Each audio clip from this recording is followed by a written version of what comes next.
கிறிஸ்துவில் பிரியமானவர்களே, ஆண்டவராக இயேசு கிறிஸ்துவின் நாமத்திலே உங்கள் யாவரையும் வாழ்த்தி ஆசிர்வதிக்கிறேன்.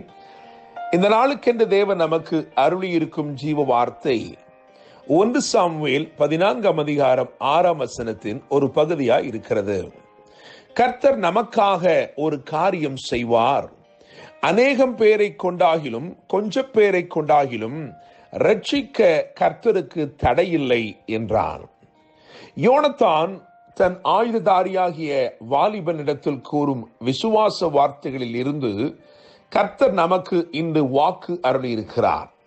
என கேட்கிற தேவனுடைய பிள்ளைகளே, 1 சாமுவேல் 13 அதிகாரம் 22 வசனத்தை கவனிக்கும் பொழுது, யுத்த நாள் வந்தபோது ஆயுதம் இல்லாமல் ஆயத்தம் இல்லாமல் ஒரு தேசம் காணப்பட்ட போது ரட்சிக்க கர்த்தருக்கு தடையில்லை என்று முழக்கமிட்டு முன்னேறி சென்று முழு வெற்றியையும் சுதந்திரித்துக் கொண்ட யோனத்தானை குறித்து இங்கே வாசிக்கிறோம்.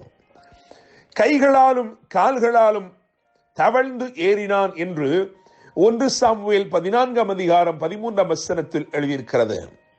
தவழ்ந்து ஏறினாலும் தளராமல் ஏறினபடினால் அவன் பெரிய வெற்றியை நிச்சயத்தோடு சுதந்திரித்துக் கொண்டான். என கேட்கிற தேவனுடைய பிள்ளைகளே, பெலிஸ்தர் ராஜ தந்திரமாய் இஸ்ரவேலிலே செயல்பட்டு இஸ்ரவேலில் இருக்கும் கொல்லர்களை எல்லாரையும் அகற்றி போட்டார்கள். இஸ்ரவேலிலே எங்கும் ஒரு கொல்லன் அகப்படவில்லை என்று 1 சாமுவேல் 13 அதிகாரம் 19 வசனத்தில் எழுதியிருக்கிறது. என கேட்கும் தேவனுடைய பிள்ளைகளே, சத்துரு ராஜதந்திரமாய் செயல்பட்டு நம்மை கூர்மைப்படுத்துகிறவர்களை நம்மை விட்டு அகற்றுகிறான் என்று சொன்னால் நமக்கு ஒரு தோல்வியை கொடுக்க வேண்டும் என்று அவன் தீர்மானித்திருக்கிறான் என்பதை புரிந்து கொள்ள வேண்டும். எனவே நம்மை உணர்த்துகிற, நம்மை கூர்மைப்படுத்துகிற ஜனங்கள் நமக்கு தேவை. தாவீது சொல்கிறான், நீதிமான் என்னை தயவாய் கொட்டி என் தலையிலே தயவாய் கொட்டி என்னை கடிந்து கொள்ளட்டும் என்று சொல்கிறான். என்னை கேட்கிற தேவனுடைய பிள்ளைகளே, நம்மை கூர்மைப்படுத்துகிறவர்களுக்காக கர்த்தருக்கு நன்றி சொல்லுவோம். சில நேரங்களிலே தேவன் நமக்கு பெற்றோர் மூலமாய் நம்மை கூர்மைப்படுத்துவார், ஆவிக்குரிய தகப்பன்மார் மூலமாய் நம்மை கூர்மைப்படுத்துவார். கர்த்தர் அருளும் வார்த்தைகள் நம்மை கூர்மைப்படுத்துகிறது, உணர்வுள்ளவர்களாய் வைத்திருக்கிறது. எனவே அதற்காக நாம் தேவனை ஸ்தோத்திரிக்க வேண்டும். என்னை கேட்கிற தேவனுடைய பிள்ளைகளே, சத்துருக்கள் சாதுரியமாய் செயல்பட்டு ஆயுதம் இல்லாமல் ஆயத்தம் இல்லாமல் ஒரு சூழ்நிலையை அங்கே மாற்றுகிறார்கள். ஆனால் தேவன் யோனத்தானை கொண்டு பெரிய காரியத்தை செய்தார். அப்படி செய்யும்படிக்கு அவனை நடத்தும் அந்த பாதையிலே வேதம் சொல்லுகிறது, 2 பாறைகள் இருந்ததாம். ஒன்றுக்கு போசேஸ் என்று பெயர், அதன் அர்த்தம் ஷைனிங் என்று அர்த்தம். இன்னும் ஒன்றுக்கு சேனே என்று பெயர், அதன் அர்த்தம் டு ஷார்பன் என்று அர்த்தம். ஒன்றுக்கு பிரகாசிக்கும் பாறை என்று பெயர், இன்னொன்றுக்கு கூர்மைப்படுத்தும் பாறை என்று பெயர். என்னை கேட்கிற தேவனுடைய பிள்ளைகளே, தேவன் நம்மை ஒரு வெற்றியின் பாதையில் நடத்துவார் என்றால் தேவன் நம்மை தம்முடைய பிரகாசத்தினாலே கூர்மையாக்கி பக்குவப்படுத்தி நிச்சயமாய் மகத்துவமான வெற்றியை நமக்கு அருளுவார். வேதத்திலே நாம் வாசிக்கலாம், வேதத்தில் எழுதியிருக்கிறது, அவர்கள் அவரை நோக்கி பார்த்து பிரகாசம் அடைந்தார்கள், அவர்கள் முகங்கள் வெட்கப்படவில்லை என்று சொல்லி. என கேட்கிற தேவனுடைய பிள்ளைகளே, நிச்சயமாய் இந்த நாளிலே தேவன் உங்களை கூர்மைப்படுத்தி தேவன் உங்களை பிரகாசிக்க செய்து மகத்தான வெற்றியை இந்த நாளில் நிச்சயமாய் அருளுவார் என்று நம்புகிறேன். இந்த வேத பகுதி வாசிக்கும் பொழுது 3 காரியங்களை இன்றைக்கு உங்களுக்கு முன்பதாக நான் வைக்கும்படி விரும்புகிறேன். காரணம், பெலிஸ்தர் கொள்ளையடிக்கும்படிக்கு 3 படையாய் புறப்பட்டார்கள்.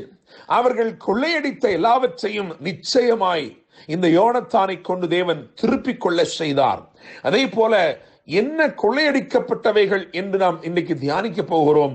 அவைகள் உங்கள் வாழ்க்கையிலே கொள்ளையடிக்கப்பட்டு இருந்தால் இன்றைக்கு கர்த்தர் உங்களை பலப்படுத்தி, அவரே உங்களை கூர்மைப்படுத்தி, அவரே உங்களை பிரகாசிக்க செய்து நிச்சயமாய் சகலவற்றையும் திருப்பிக் கொள்ளும்படிக்கு தேவன் உங்களுக்கு அருள் செய்வார்.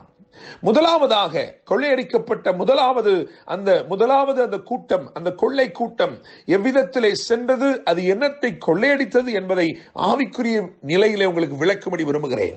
முதலாவதாக 1 சாமுவேல் 13ஆம் அதிகாரம் 17ஆம் வசனத்தை வாசிக்கும் பொழுது, அங்கே ஒரு படை கொள்ளை கூட்டத்தின் ஒரு படை சுவால் நாட்டுக்கு சென்றது என்று எழுதியிருக்கிறது. ஓப்ரா வழியாய் அது சென்றது என்று எழுதியிருக்கிறது. சுவால் என்று சொன்னால் என்ன அர்த்தம் என்றால் குழி நரிகள் என்று அர்த்தம்.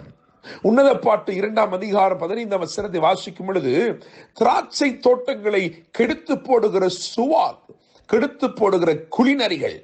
என்னை கேட்கிற தேவனுடைய பிள்ளைகளே, அப்படி என்றால் முதலாவதாக சமாதானத்தை சூறையாட நினைக்கிற சத்துருவின் சதி திட்டங்கள், செயல்கள், சமாதானத்தை குலைக்க நினைக்கிற என்னை கேட்டுக்கொண்டிருக்கிற தேவ பிள்ளைகளே, உங்கள் வாழ்க்கையிலே சமாதானத்தை சூறையாடும்படிக்கு, அதை குலைத்து போடும்படிக்கு சத்துரு திட்டமிட்டு செயல்படுகிறார் என்று சொன்னால், இன்னைக்கு கர்த்தர் சொல்லுகிறார், அந்த சமாதானத்தை திருப்பிக் கொள்ளும்படி நான் உன்னை பலப்படுத்தி உனக்கு ஜெயத்தை தருகிறேன். காரணம், ரட்சிக்க கர்த்தருக்கு தடையில்லை. நீங்கள் இழந்து போன சமாதானத்தை திரும்ப அருள அவருக்கு தடையில்லை. நிச்சயமாய் தேவன் உங்களுக்கு வெற்றி அருளுவார். எனவே சுவால் நாட்டுக்கு அந்த படை சென்றது. அங்கே சமாதானம் சூறையடிக்கப்படுகிறது. அதிலே தேவன் நமக்கு ஜெயத்தை அருளுகிறார். இரண்டாவதாக 1 சாமுவேல் 13ஆம் அதிகாரம் 18ஆம் வசனத்தை வாசிக்கும் பொழுது, அங்கே அடுத்தபடியாய் பெத் அரோன் என்று எழுதியிருக்கிறது. பெத் அரோன் என்று சொன்னால் அது வெறுமையின் வீடு, ஹவுஸ் ஆஃப் எம்டினஸ். என கேட்கிற தேவனுடைய பிள்ளைகளே, நீங்கள் சுதந்திரித்துக் கொண்டவைகளுக்கு விரோதமாய், நீங்கள் சுதந்திரித்துக் கொண்டவைகளை சூறையாடும்படிக்கு சத்துரு செயல்படுகிற கிரியைகள்.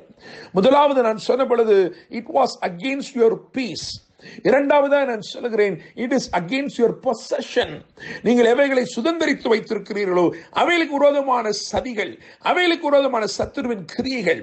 ஒருவேளை உங்களுக்கு உரிய எல்லாவற்றையும் அவன் பறித்துக் கொள்ளும்படிக்கு முற்பட்டு செயல்பட்டு கொண்டிருக்கலாம். ஆனால் கர்த்தர் உங்களை பலப்படுத்தி உங்களுக்கு ஒரு பெரிய ஜெயத்தை அருளுகிறார். ரட்சிக்க கர்த்தருக்கு தடையில்லை. மூன்றாவதாக 1 சாமுவேல் 13ஆம் அதிகாரம் 18ஆம் வசனத்தை வாசிக்கும் பொழுது, அங்கே செபோயிம் என்று எழுதியிருக்கிறது. அதன் அர்த்தம் ஆர்டிஸ்டிக் பியூட்டி, அதாவது ஒரு ஓவியனின் அழகான படைப்பு. என கேட்கிற தேவனுடைய பிள்ளைகளே, மனதிலே இருக்கிறதைத்தான் அழகாய் ஓவியன் வெளியே கொண்டு வருகிறான். இது எதற்கு அடையாளமாக இருக்கிறது என்றால், ஒரு ப்ராமிஸ், வாக்கு பண்ணப்பட்டதுக்கு அடையாளமாக இருக்கிறது. தேவன் உங்களுக்கு வாக்கு பண்ணப்பட்டதுக்கு விரோதமாய் செயல்படுகிற சத்துருவின் கிரியைகளை இன்னைக்கு கர்த்தர் முறித்து போடுவார். உங்களுக்கு பரிபூர்ண ஜெயத்தை தருவார். காரணம், ரட்சிக்க கர்த்தருக்கு தடை இல்லை. என கேட்கிற தேவனுடைய பிள்ளைகளே, when the enemy comes against your peace, and when the enemy comes against your possession, and when the enemy comes against your promise, நிச்சயமாய் தேவன் வெற்றியை கொடுப்பார். கர்த்தர் தாமே இந்த வார்த்தைகள் மூலமாய் உங்களை ஆசீர்வதித்து வாழ வைப்பாராக. என்று அன்புடன் pastor Daniel Moses. God bless you.